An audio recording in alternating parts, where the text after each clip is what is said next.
live. Okay, sounds good. I'm the worst at giving directions. No You're going to problem. interview me and rely on me to give you directions. This is going to be the first I'm in a car where we're going somewhere. Oh, really? So typically we do like a circle route and go back to where we started. You're my free ride today. Yeah, this is fantastic. Who would have thought it would have worked out so well? I did, because I planned it that way. I just didn't realize I was the exception. So hello, everybody. I've got Caitlin MacGregor here from Plum.io. So thanks so much for being on the show. Thank you.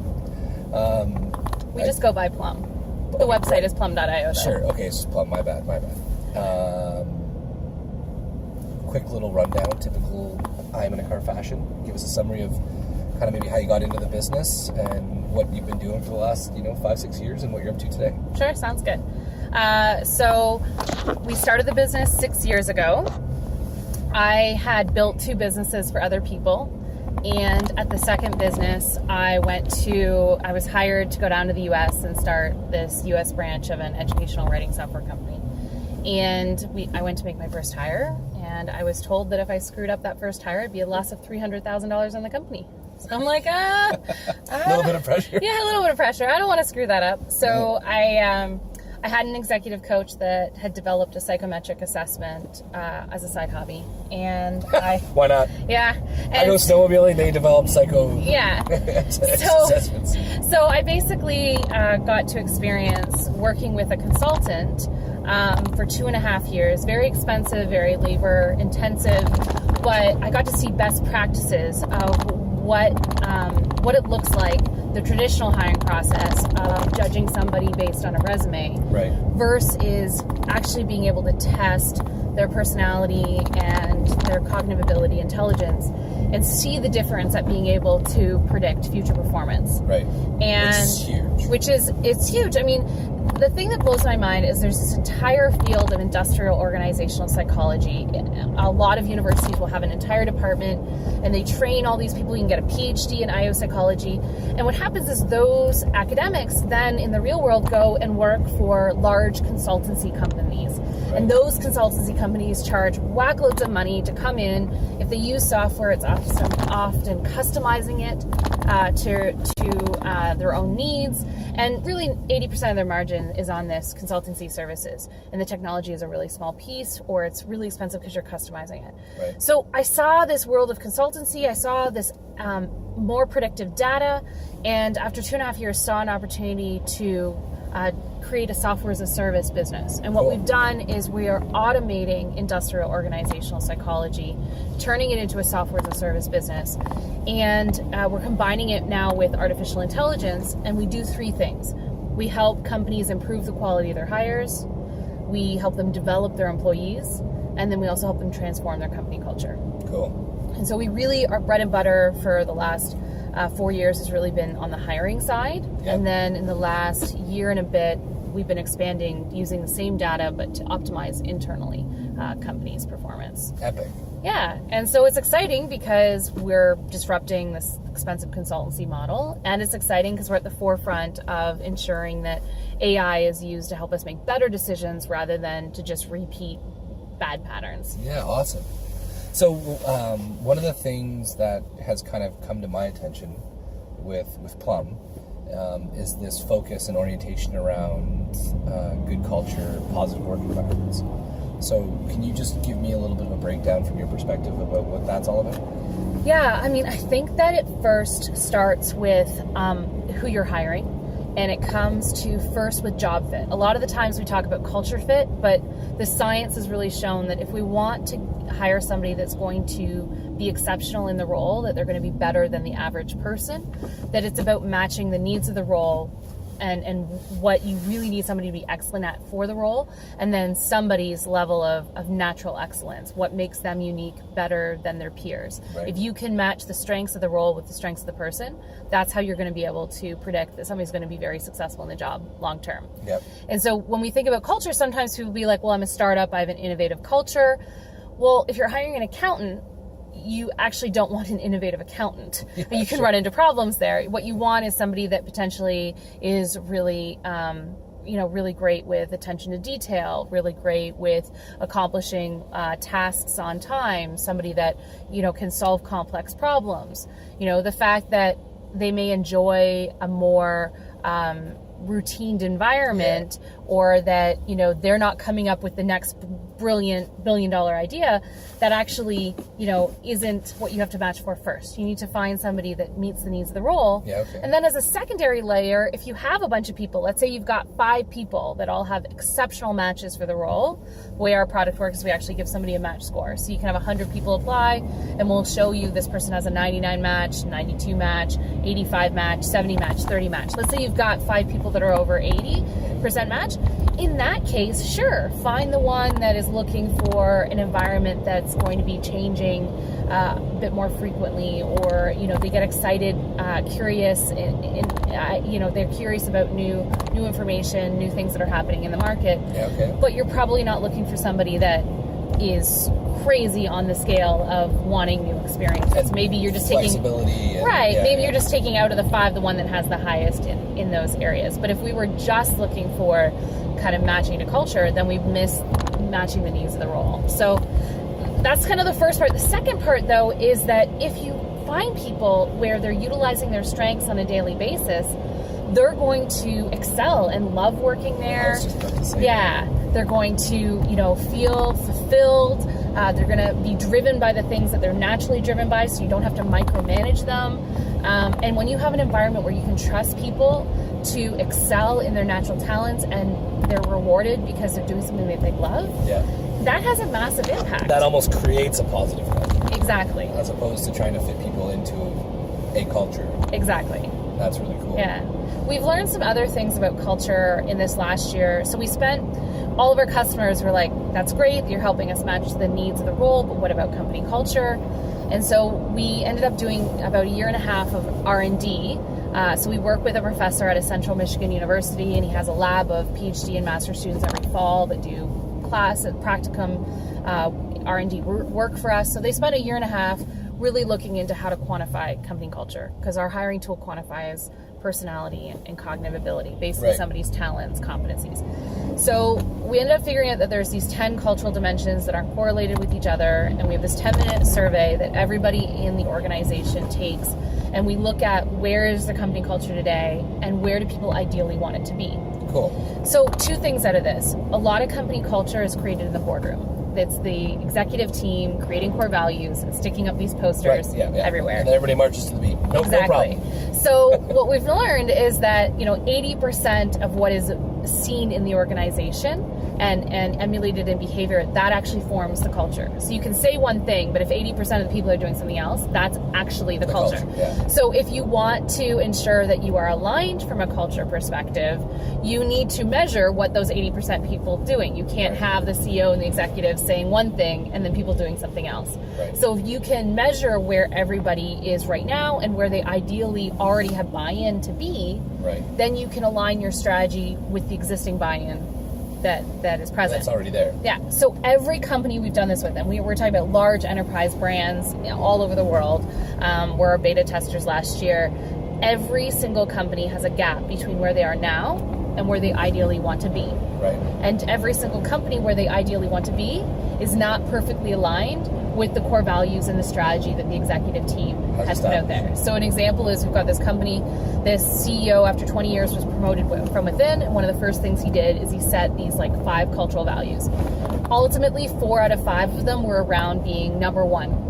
So we call it competitiveness, being number one in the industry. So the idea is, the example I gave when I went in and facilitated with the executive team is, you know, if the competition across the street is taking all their employees on a ski trip, then they'll want to do the ski trip plus the hot tub. They just always have to be number one. And then the 5th one was achievement. And achievement is not about being number one because you're being better than your competitor. It's about being the best for excellence sake. It's excellence for excellence sake. Pursuing excellence for excellence. So this company culture was doing really well with excellence now, and they wanted to be really good at excellence in the future. So they actually had alignment. 2 other things they wanted to be different though from where they are. So what we were able to do is say to the CEO, instead of having 4 cultural values about being number one, this competitiveness, which, by the way, your entire staff at all levels, executive managers and individual contributors, all want that to be the least important cultural value, is being competitive. Why don't you just change your language and talk about excellence and talk about being an organization of excellence and embracing that you already have alignment and desire for everybody to be an organization of excellence and achievement. On top of that, it's not like it's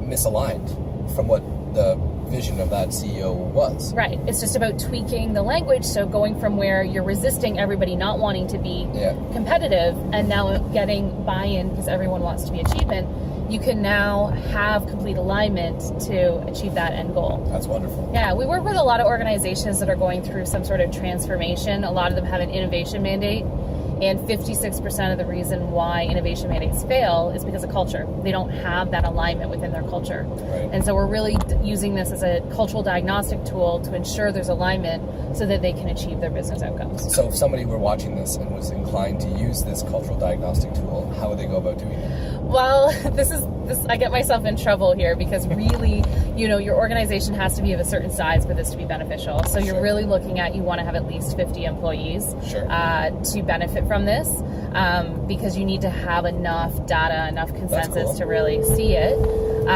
Though with the hiring tool, if you're looking at it it's okay. Our phone's ringing. Trisha Kopech's calling us. We're good. Sorry, Trisha, we can't talk right now. I'm in the middle of an interview.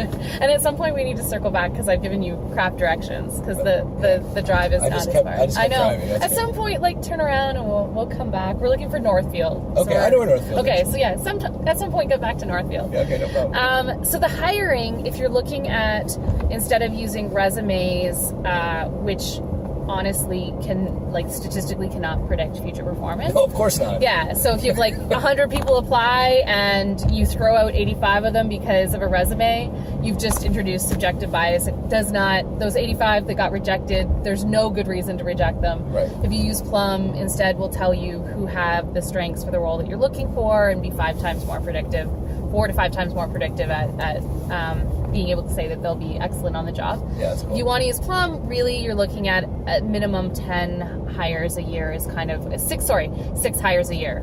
So if you're an organization that's doing at least 6 hires a year, then that's when Plum really can start to help. And we go up to, we've got a client now with that we're quoting on for 15,000 hires a year. So it really can go from 6 hires a year to 15,000 hires a year. Yeah. It's technology, so it scales. That's cool.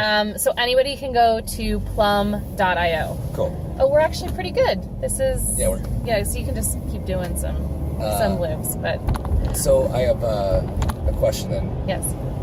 As a company that's positioned to help people build productive work environments, foster great culture, find great alignment in teams, and create a really great experience for employees, how does the team in-house at Plum respond to that if things aren't going so well, or I don't know, just if you're saying as a company we're here to help make this happen, then we better have our own house in order. And it's not an easy thing to do. So how do you play that dynamic? So a couple of things.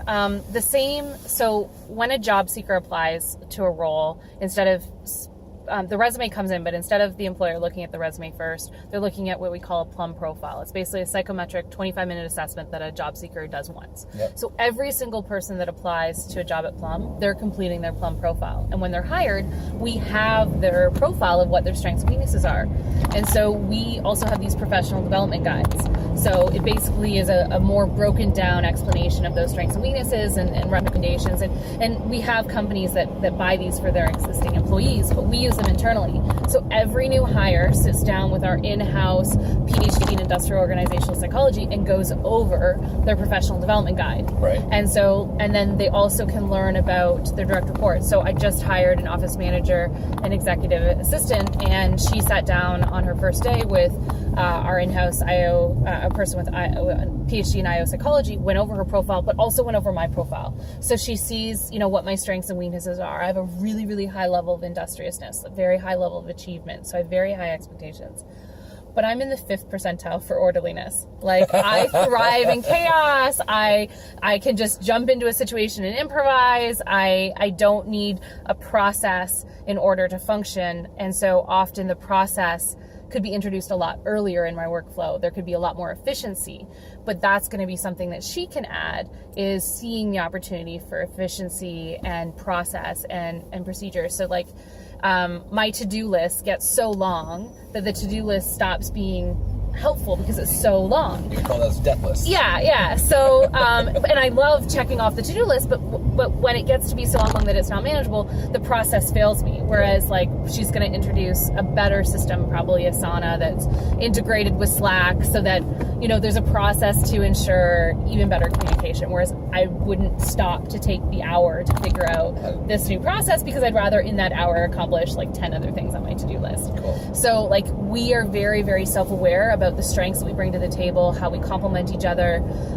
Me as a leader, you know, trying to really understand leadership is about doing all, not just what I need, but how do I get the best out of my people, and then how do my directors get the best out of their people. And so a lot of that is understanding, you know, what do people need in order to be successful. One of my directors needs some time to reflect, to plan out, to organize, and then come back and will be aligned and be the best to contribute, versus springing something on him and expecting the best answer in that moment. Cool.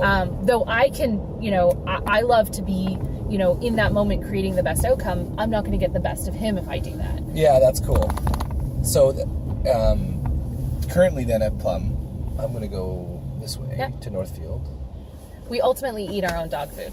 We have a fantastic organization because we only hire with Plum. We manage everybody based on their professional development around their Plum profiles, and everybody is included in terms of when we create a role, you know, what does success look like for that role.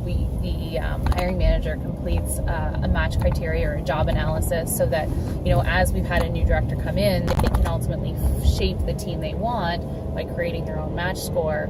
And so there's a lot of kind of using our tool to optimize for the best team and then to manage it long term. That sounds awesome. Yeah. It sounds like a lot of fun. It is. I mean, it's a lot better than doing all this blind. So going back to this idea of leadership, to get the most out of your people and understanding what they need, and then almost to the nuance of the individual. What I heard in that kind of approach is this individualistic orientation to supporting your team. And so can you just tell us a little more about that approach and why you think it's important? So, I mean, I think that it's important first and foremost for the hiring manager to set the criteria for success in the role. So if you need somebody that, let's say a business development representative, you know, needing somebody that's going to be amazing at follow through, have really high levels of achievement, very assertive, so they have no problem picking up the phone and making lots of calls. But at the same time, you want them to also be able to come up with creative new ideas, so that if something's not working, they can iterate. Yep. So that's going to be potentially the match criteria. It happens to be the business development role we're hiring for right now and what we're looking for. Yeah. So if anybody's looking for a job, please apply, plum.io. Nice. Keep it going. Are we going right or left? I go left. Okay. And then, so then at that point, we're going to hire somebody that's going to have, let's say, a 92% match score. So we know we have the right person for the role, but that person's going to have different strengths and weaknesses. So it's about having confidence that we have the right person. They're going to meet our needs, but now let's go in and optimize. What's the thing that's going to be something that's going to make it a little bit more difficult for them, or they're going to need to be aware. So for instance, maybe this person has low levels of mannerliness, so maybe they're a little too direct on the phone. Yeah. So maybe our so you don't want to have a better work environment? Exactly. So maybe our chief revenue officer needs to do a little bit of more attention to helping that person come across a little bit softer. Sure. It's something that, they're just going to have to be conscious that when they're trying to get everything done, that they're a little bit softer. I mean, I see an executive coach. That's the thing I work on. I'm super direct. So when I'm talking about managing people for their own individual needs, it's about, Caitlin, you may have 10 things that you're trying to get done, but take a step back and think about how to frame it so you get the best out of your people. So don't necessarily be as direct and say things try to use some judgment. So those are the things that coaching. Maybe a little tact. So what's that? I'm working on it too. Yeah. So that's the thing where, they can get the coaching from their director around potential things that may cause slight friction, but they're not the most important thing for the job. The other thing is that maybe somebody has certain people on the team, they're feeling like they have lower self-esteem. So maybe it's being really conscious that when you give criticism to that person, they're going to really chew on that negative feedback 5 times longer than somebody else. Right, so right. like when you're going to give it, really make sure you're doing a compliment sandwich. Really make sure Yes. they know that it's important. Versus somebody else, they may have really thick skin, they really high levels of self-regard. Want it direct. And it's like, just give it to them direct. Don't waste your time. Just give it direct and move on. More feedback, the better. Yeah, that's cool. So like that's the type of stuff where it helps. But then we also have this Leanne. She's got her PhD in IO psychology. She has 2 employees every 3 months that she'll do one-on-one executive coaching, coaching with. Sure. And so we rotate, who on the organization could really benefit from professional development right now. Right. And after working with her for 3 months, they have better insight, more awareness. And so we can't do that with all of our staff all at once, but we've been doing a rotation of about two staff every 3 months. And so that's, I love that Shopify, which is a great Canadian tech company, they have something like 14 in-house coaches. Cool. So for their entire massive staff. Right. So, that's our small way of doing that is offering our own in-house coaching, Which is amazing. Yeah. And I'd love to just learn a bit more about the way you guys approach coaching. But before we do, where am I going? Where are we on I need to get time? you dropped off. What time? We're 6 minutes late. Oh, then that was the road there. So just do a circle and then we're Yeah, good. no worries. I got it. So yeah, tell me a little bit more about coaching from your perspective. Because I find a lot of people. Sorry, let me frame the question. Sorry, coaching from some people that I've talked to is about help people understand how to solve their problems, and I have a bit of a different view on what coaching's all about, and that it's about helping people understand how to solve their own problems.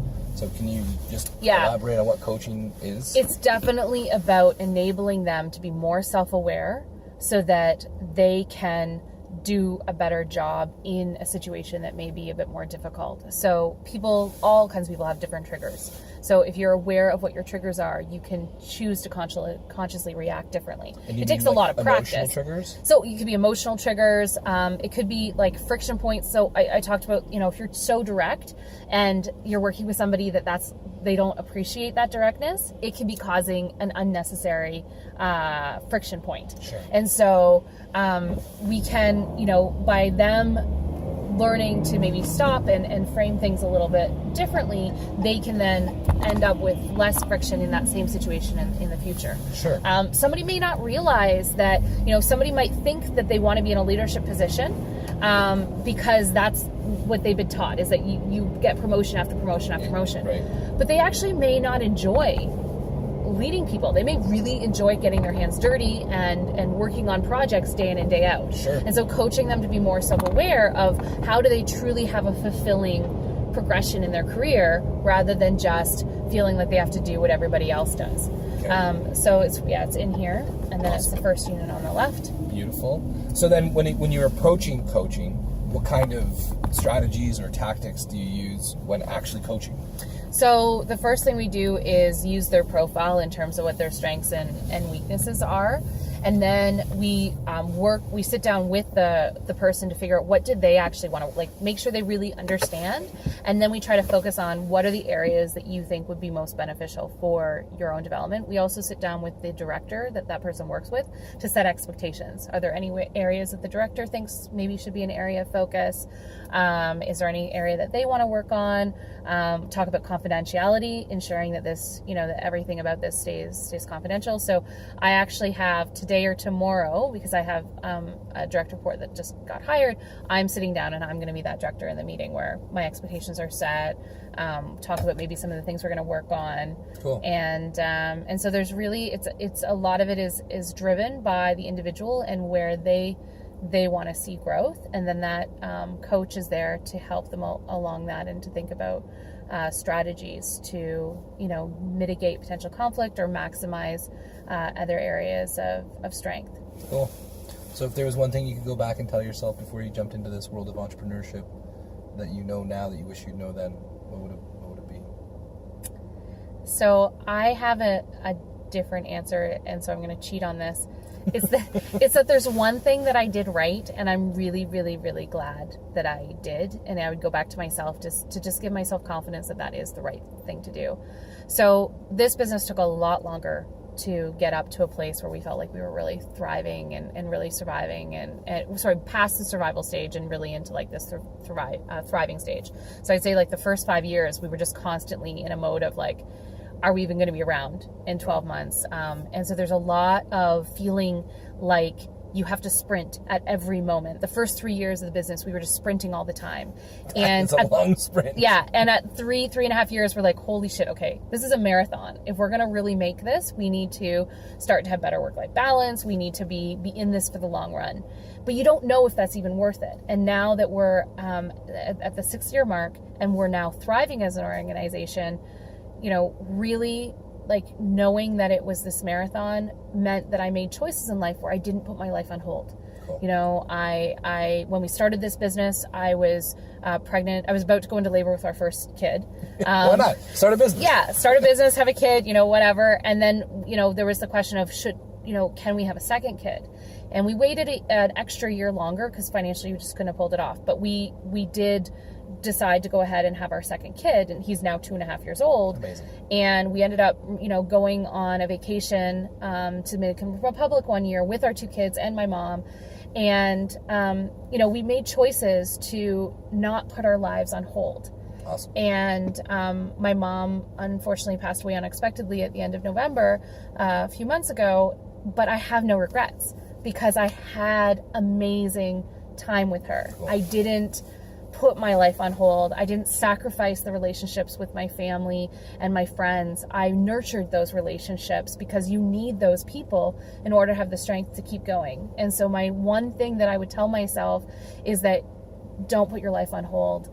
You know, make sure that you are really valuing every moment because you don't know when it's going to be your last moment. And so I'm really, really grateful. And that's my advice to other people is, you know, when it's the wrong moment potentially to start a family because you don't know if you'll have money in 3 months. Like, that's the wrong moment.